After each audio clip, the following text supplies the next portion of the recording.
All right, shalom, shalom, shalom.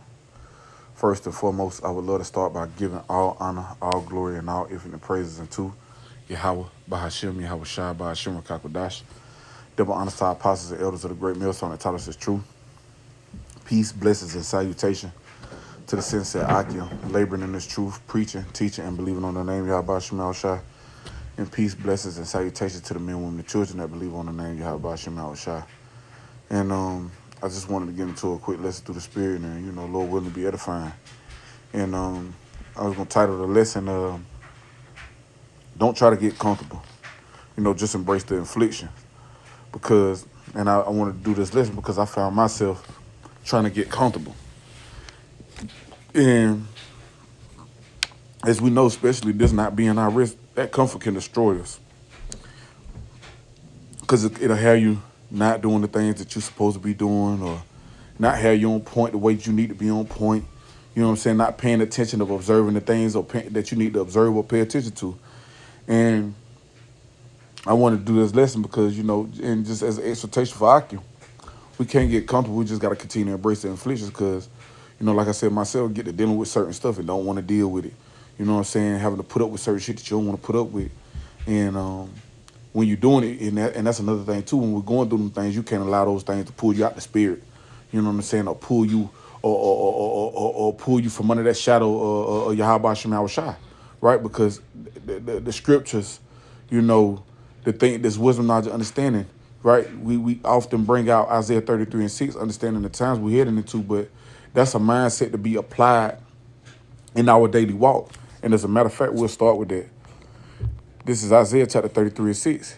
It says, and wisdom and knowledge shall be the stability of thy times. And we don't have to just use that for Jacob's trouble. We don't just have to use that for when shit get bad. We use it now. We deal with the small afflictions or the little hell that we catch in our lives, so to speak. We could apply this now because we got to allow this wisdom, knowledge, understanding in those situations to keep us stable, right? Not allowing us to move without the spirit, like in dealing with these situations. So it says Isaiah 33:6, and wisdom and knowledge shall be the stability of thy times. That's all our times. That's every day. That's every minute. That's every second of every minute of every moment of every hour.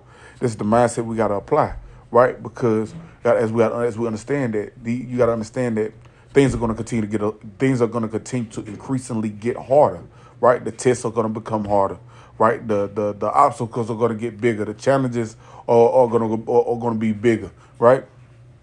So it says, and wisdom and knowledge shall be the stability of thy times, and strength of salvation.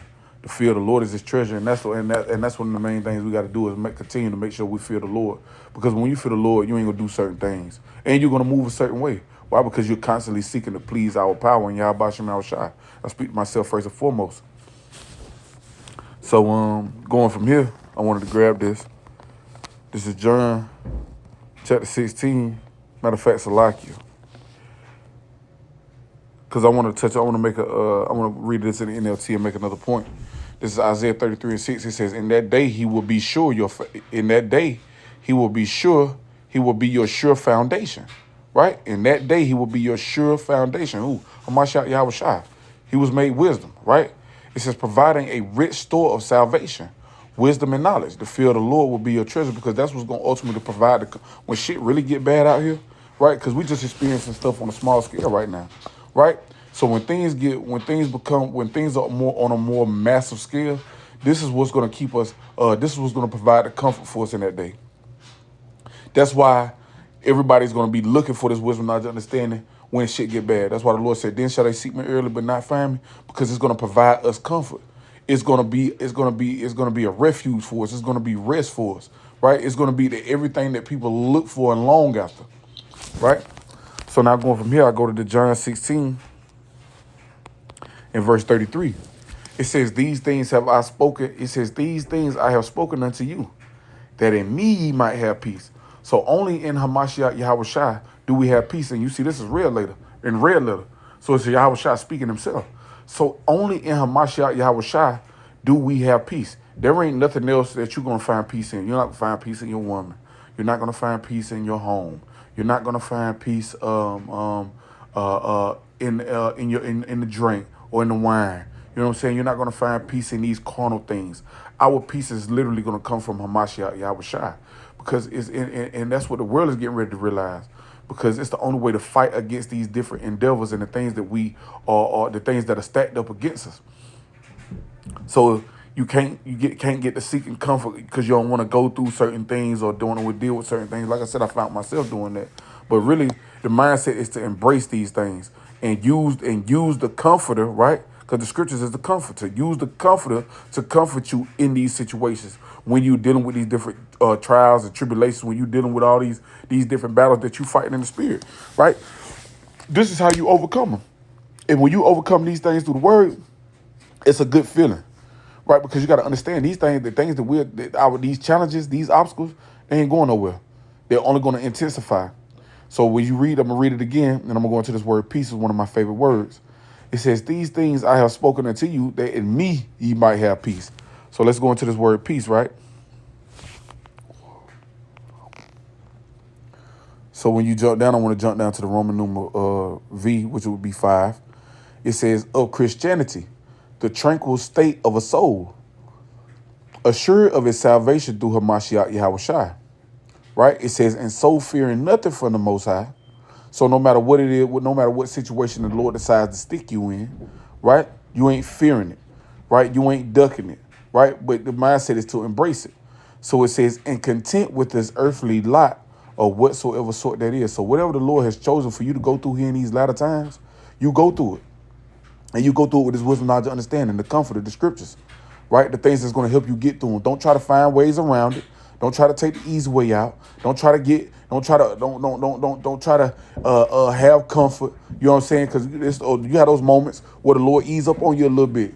You know what I'm saying? You might not be catching as much hell. You feel what I'm saying? But then the Lord, he turn it right back on. And you know what I'm saying? Now you trying to find ways to stay in that comfort, that comfortable space you've been in, or how stuff been. You don't want to lose your routine because you're like, this gonna fuck up my routine, or right, this bothering my spirit. You know what I'm saying? So now you agitated. You know what I'm saying? Maybe when you're doing a lesson, or you know what I'm saying, the spirits get to messing with you. You know what I'm saying? Just different things that brothers may fight here in their personal lives, right? Because these are things that we do battle, and these are things that we do fight. But remember, the same afflictions are accomplishing your brethren that in the world. And you got men that are going through things in this truth that you, like talking to a brother earlier, right? Just because it don't seem like a brother may be going through nothing, you don't know what another man going through. Just because he ain't going through it openly or he ain't voicing his opinion on what he's going through don't mean he ain't going through nothing. So I make that statement to say, because the same afflictions are coming in our brother in the world. Just because you can't see it don't mean it's not happening.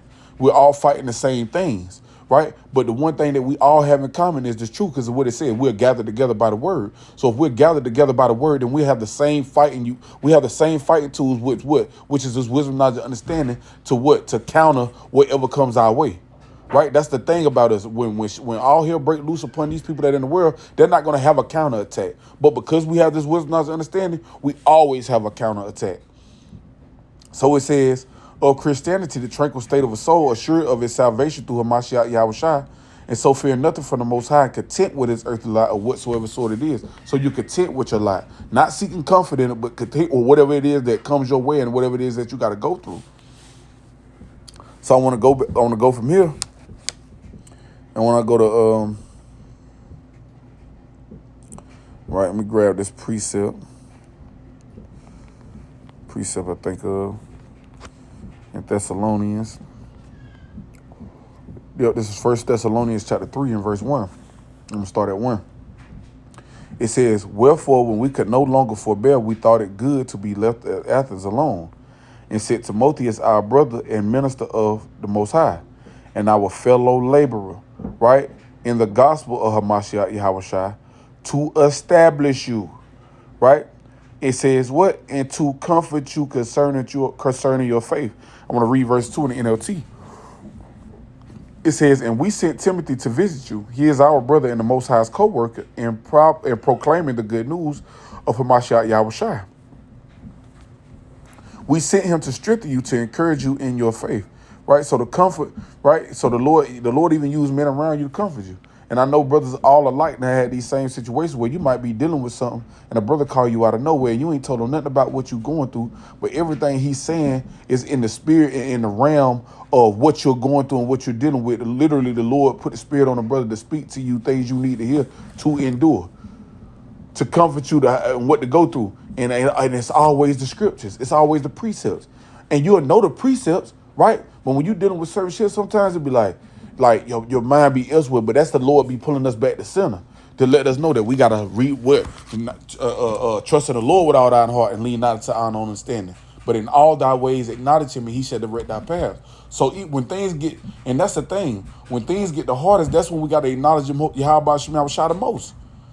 Right? And he's gonna what? He's gonna make. He's gonna show us that he's gonna what he said, and he will direct our paths. The Lord is gonna direct our paths in those moments. So it says, verse 3, it says in the KJV, it says that no man should be moved by these afflictions. So we can't allow ourselves to be moved by these afflictions, especially not to seek comfort. If anything, we seek to go through these things, right? Because it says what? It says that no man should be moved by these afflictions. It says, for yourselves know that we are appointed thereunto. In the NLT, it says, and to keep you from being shaken by the troubles you were going through, but you know that we are destined for such troubles. So the things that brothers is going through in their day-to-day lives, these things we're destined to go through.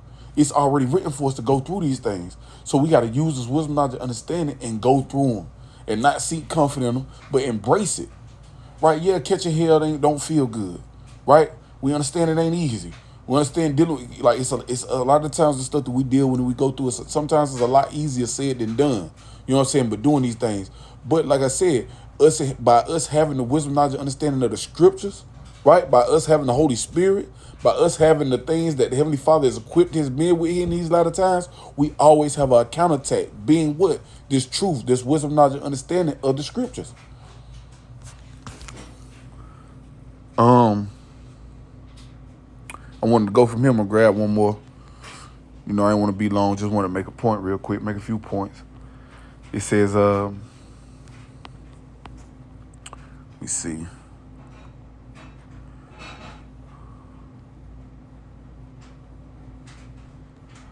I'll read, I'm going to read 18 and I'm going to jump down to 28. This Romans 8 and 18, it says, for I reckon that the sufferings of this present time are not worthy to be compared with the glory which shall be revealed in us. So there's glory coming. But before the glory, we're all going to have a story. Just like all the men that you read about in the scriptures. Before Job's glory, before he had a beginning, right? And his beginning was very blessed, right? But he had a story in between all that. Then when you get to the last verse, it said his latter end was blessed more than his beginning, meaning he was more blessed in the end. So the things that was revealed in him, right? It says, for I reckon that the sufferings of this present time are not worthy to be compared with the glory which shall be revealed in us. There are mighty things that's getting ready to be revealed in us. Hell, the Lord said he's going to make a man more precious to find gold. But how are we going to be made more precious to find gold if we ain't willing to go through the fire? Right? If you want to be comfortable and not go through the afflictions or deal with certain stuff that you got to deal with and not be content with your lot. This is how we're going to be made more precious to find gold. And because soon come, it's going to be manifest. It's going to be made manifest who the men of the Lord are. So it says, when you jump down to verse 28, it says, and we know that all things work together for good to them that love the Most High, to them who are called according to his purpose. So no matter what it is that you're dealing with and you're going through, it's going to work together for good. He said, for all things work together for good. So just deal with, don't seek no comfort. Just deal with, you know what I'm saying, what you got to deal with in your life. Because the scriptures say what? Arise ye and depart, for this is not your rest. So the little things we're going through, that should put us in the spirit of hastening the day that much more. Right? And wanting to depart, right? Wanting to get to the kingdom of heaven, causing us to keep our faces set on the things above and not the things here on earth. And understand and remember, no man that warreth entangles himself with the cares and affairs of this life, even the thoughts that come from this life, the feelings, the emotions, all those things. We put all those things to bed in serving Yahweh Shem Yahushua, because we got to be stoics. We got to be we have to be hard and right for. And it's gonna take hard men to overcome these hard times that we get ready to head into. Even these little things that we go through in our life on a day-to-day basis. So the Lord is putting us through these little things now to make us hard. He's making us hard for the moment, because the Lord ain't dealing with no bitch ass niggas. Right? When you read the scriptures, you don't read about no soft men. right? You read about men that were after the Most High's own heart. You read about warriors, men that were confident, men that stood stiffly for the name of Yahweh Shem Yahushua, because that's what it's gonna come down to. So in these situations, we gotta stand still, right? Abounding in His word and being unmovable. Because if we constantly abound in this wisdom, knowledge, and understanding, then the wisdom, knowledge, and understanding is going to meet us in our thoughts, and it's going to be a lamp unto our feet when we're dealing in these situations, and it's going to show us a way out. It's going to create a way out for us in the midst of dark times and dark moments. But we got to continue to trust in Yahweh Shem Yahushua. We can't be looking for that comfort. And like I said, this is to myself first and foremost. But we can't seek comfort. We gotta seek to go through these things, right? Embrace these afflictions. So with this, I just pray and hope this lesson was edifying. I'm gonna end giving all honor, all glory, and all infinite praises to Yahweh, by Hashem, Yahweh Shai, by Hashem Kakwadash. Double honors to our apostles and elders of the great millstone that taught us the truth. Peace, blessings, and salutations to the sense of Akim, laboring in this truth, preaching, teaching, and believing on the name Yahweh Hashem Yahweh Shai. And peace, blessings, salutations to the men, women, children that believe on the name Yahweh Hashem Yahweh Shai. Until the next time I say Kwam Yashala.